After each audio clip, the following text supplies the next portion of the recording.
Hello and welcome to the first ClickStart video lesson. Throughout the sections you'll learn what the web is, how to use it, as well as how to use it safely. In this section you'll learn some context about the web, learning some different parts that will help you later on. This first lesson is really about what the web is.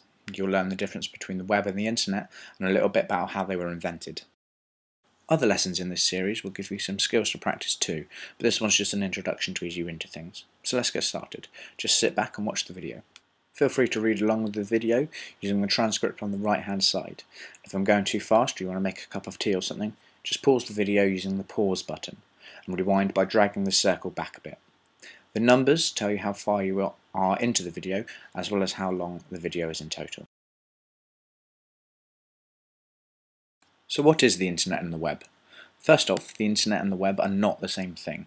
The internet refers to the physical cables that carry data or information from one computer or machine to another. You pay your internet service provider, or ISP, for the privilege of sending stuff down these cables. Just like when buying a stamp, you're kind of paying for the petrol in the postie's van. The internet was invented in the 1960s by the Americans as a way of transporting information between military bases. The darker side to this is that it meant that if the Russians blew up one base, the information wasn't lost and it was just transported to another one. The web, on the other hand, is just one system that uses the internet.